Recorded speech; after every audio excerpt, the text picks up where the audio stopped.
And that brings us to the Dallas Cowboys, who have been, as I said last week, with all due respect, cheap, short-sighted, and not as smart as they think they are when it comes to dealing with their high-end young players. Both Micah Parsons and CeeDee Lamb not present for the first day of voluntary offseason work. Now, this is the part where there will be people who say, well, it's voluntary. Oh, they don't have to be there. But we know how it goes. When everything is fine, when everything is, dare I say, hunky-dory between player and team, the player is there. The player shows up. They call it voluntary. We know it's really not. If you care about your craft, if you are longing for the opportunity to get back to football, you are there. And it's also smart because if you suffer an injury working out there, you're automatically covered no matter what. You work out on your own, they can mess with you if they choose to. So it's always smart to be there if you're going to be working out anyway. And it is noteworthy when guys stay away. That is their way of exerting leverage. Micah Parsons, as you have said, and I agree with you 100%, should not set foot on a football field anywhere, anytime, any place until he gets his new contract. And CeeDee Lamb, who has 4 years of great performance, best year of his career in 2023, he's waiting for his. Neither is showing up. We knew that Lamb wasn't going to be there. I'm not surprised Parsons isn't there. And I'm not going to say, well, it's no big deal because it's voluntary. They are sending a message to the team because if they had their contracts, they'd be there. Of course they would. Right. Exactly right. I mean, again, it's, maybe the first day, some guys aren't there every now and then, but this is not the case here. I mean, this is a limited amount of days that you have to work as a football team in the offseason, right? A team like the Dallas Cowboys, we know they need that, right? They're not at the top of the mountain by any stretch of the imagination, right? I mean, you're saying it right. This is a message. This is, just like, hey, we're not following you on Instagram anymore, like Brandon Ayuk to the 49ers. This is how guys do business now. They're not going to go there and give the Cowboys their service where they feel like they're not being paid, in the right way and rewarded the right way there. Micah Parsons, no way. Micah Parsons, should never even come close to there until they go, here's your contract that's close to Nick Bosa as the highest paid defensive player in football. That's it's slam dunk. I mean, there's no negotiation there. That's an easy one. It's does he make more than Nick Bosa or does he make the exact same? That's where we're at with Micah Parsons. CeeDee Lamb, that one's going to be interesting. That is the DeVonta Smith, I think, contract, right?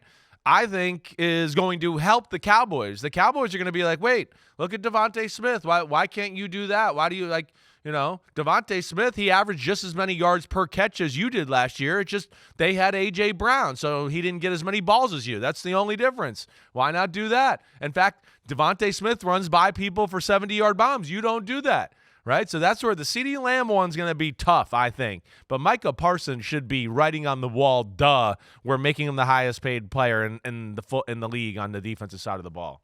Hey, the easiest thing to do for CeeDee Lamb would be, we'll give you 3 years, $75 million. Now they got to work out the structure, but 3 years, $75 on top of the 1 year at 17.99 works out to 4 years. I would think $23.2 million average. I would think that would work. Right in that mix. Right. We were talking yesterday. The best contracts right now, Michael Pittman, 3 years, $70. Stephon Diggs with 1 year at $22.5, and Calvin Ridley with 3 years, I think, or 4 years, $92. This would put CeeDee Lamb right in that range, give him the same extension that DeVonta Smith got, work out a structure that gets him a lot of money now, and then 4 years from now, he's up for another contract. He's not tied up for 5 or 6 years. That would be easy to do. It would be easy to do. They should have done it by now, though. That's the thing. Cheap, short-sighted, and not as smart as they think they are. Meanwhile, others like the Eagles are taking care of their players, keeping their guys happy, and avoiding these storylines. And I know that Jerry Jones loves to have the Cowboys as the center of attention. Not these I don't ones. think this is the kind of attention that you want. Exactly right. Yeah, he wasn't looking for this kind of attention here this year. This is what he's going to get, right? Because I think there's, to your point, right? I mean, hey, they knew they wanted CeeDee Lamb and wanted to keep CeeDee Lamb. Why didn't they offer him something after the end of last year? They could have dangled the contract out there that probably would have been, fair for both sides and not top of the market, and CeeDee Lamb probably would have took it, just like the Eagles are kind of doing. They're a year ahead of the curve here, right? And that's why the Eagles are, widely viewed as the most well-run organization in football, and certainly one of the best teams in football. But yeah, I'm with you, Mike. That would be interesting. And again, that's where I don't know that part, right? I sometimes have a feel for what guys are asking by hearing through the league or whatever else. I haven't heard the CeeDee Lamb expectation from anybody or what's the number he's looking for. I don't know. Maybe you have. Did somebody did a Shefty or anybody tweet that out? I haven't seen that. I haven't heard it. I don't know. But I think it's fair between him and DeVonta Smith. I mean, you look at their career, it's the same. It's the same stats. It's the same guy. And I would tell you that really in some ways, hey, I mean, Dak Prescott, pocket passer, is more conducive to the receiver having bigger numbers, right? It's just DeVonta Smith had to share the ball with A.J. Brown. I would think the Cowboys stand on that and go, hey, look at DeVonta Smith. Look at you. It's not very different. Well, here's his deal. And like you said, how about take that same deal? I could see that being a conversation today. And one of the realities is because of all the different factors and variables, there are ways to massage it and present it to make it seem like a pretty damn good, fair deal. So I think that should be. And whatever the Cowboys are doing, and who the hell knows, they're all in. That's all we know. And we know they're not actually doing that. But they should be taking every contract that comes at the position. The Pittman, Ridley, and now Smith contract, and figure out how to make that into whatever will work with CeeDee Lamb. That's the Cowboy side of it. And we haven't talked about Parsons. I haven't. I agree with you. He's just going to be the highest paid defensive player at some point. The question is, when do you do it? Let's do it now before there's somebody else that drives it up even higher.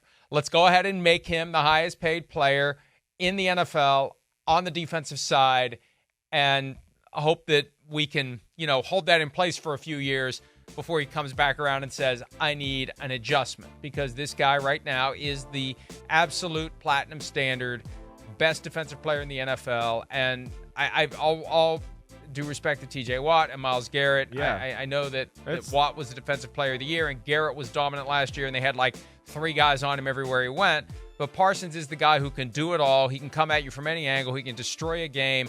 And one of the problems is they have him do so much, it somehow, I think, dilutes his production. Yeah, his bottom line stats. He's carrying so much. Right. I would agree. Right, he does do more. He's stand-up linebacker. They move him here. He's that defensive tackle rushing, doing all that. Right, so it is a little bit different. They use him more as a chess piece maybe than Myles Garrett or T.J. Watt, who get to be in a groove all the time, just setting up kind of 1 or 2 guys over and over and over again. Right, and that's where there is something to that. But I think you're saying it right.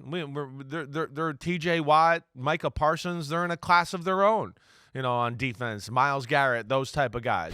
And yeah, for my money, Micah Parsons is the guy. That'd be the guy. If you ask me one guy I could pick on defense in the NFL right now to start my team, I would start with him. And if I'm Dallas, I'm trying to get this done, because you look at the stats we got up here, you look at the player. To me, you're in danger of, it's year 4. Micah Parsons gets 20.5 sacks, and now he blows the market out of the water, and he wants $40 million a year next year, or something even more than that. And that's where I think they got to be careful, because that's what it looks like it's coming here. Micah Parsons just continues to get better and better as a pass rusher. I know it says 14 sacks, right? But I think per, pass rush attempt, nobody put more pressure on the quarterback in football last year than Micah Parsons. But he gets to drop in coverage. He plays stand-up linebacker. He does some of that, and that dilutes his stats, to your point, Mike, which I think is a very real good point by you. Hi, it's Mike Florio. Thanks for watching PFT on YouTube. Hit subscribe for the latest news and analysis from Pro Football Talk.